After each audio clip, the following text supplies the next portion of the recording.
Les Inconnus, retour légendaire pour le trio, avec Pokora, Joey Starr et même Adil Rami.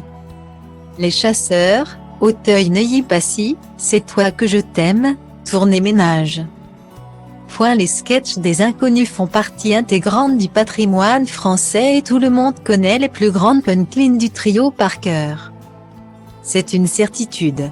Mais si vous voulez en avoir le cœur net, rendez-vous le lundi 14 novembre 2022 à 21h10 sur TF1.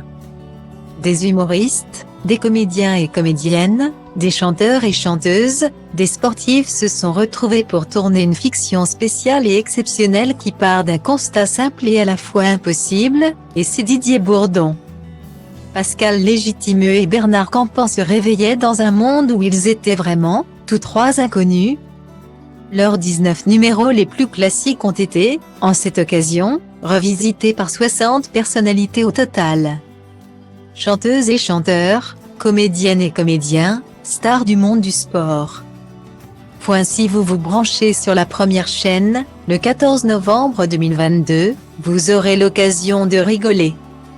À gorge déployée, devant François-Xavier de Maison, soprano, Michel Bougenat, Antoine Duléry, Arnaud Ducret, François Berléand, Maxime Gasteuil, Claudio Capéo, Christophe Willem, François-Xavier de Maison, Vincent Dezania, Éric Antoine, Elie Semoun, Tom Villa, Cartman, Issa Doumbia, Camille Combal, Manu Payet, Joey Starr, Jonathan Lambert, Adil Rami, Jérémy Crédeville, Monsieur Pokora, Patrick Chesnay, Pierre Palmade, Elena Noguera, Anne de Petrini, Elie Semoun, Ahmed Silla, Florent Peyre, Baptiste Le Caplin, Élodie Fontan, Philippe Lachaud, Élodie Frégé, Benabar, Virginie Hoc, Bérangère Krief, Mathieu Madénian, Gilles Alma, Chantal Ladezeau, Jean-Luc Lemoine ou encore Jarry.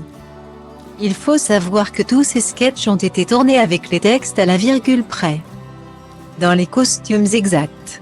Et dès le début le ton est donné avec un sketch d'introduction hilarant. Et si les Inconnus se réveillaient un jour dans un monde où les inconnus sont vraiment inconnus, une fiction inédite qui démarre avec une séquence où ils se font snober à l'entrée de chez TF1, ça promet. S'ils ont décidé de passer le flambeau, c'est pour une raison bien spéciale qu'ils ont accepté d'expliquer auprès du Figaro. Quand on a 30 ans, on peut mettre une perruque et jouer un ado de 15 ans, ou imiter un vieux, assure-t-il. Mais quand on a 64 ans, c'est un peu pathétique. Dans cette émission hommage, Didier Bourdon, Pascal Légitimeux et Bernard Campan sont censés être des inconnus.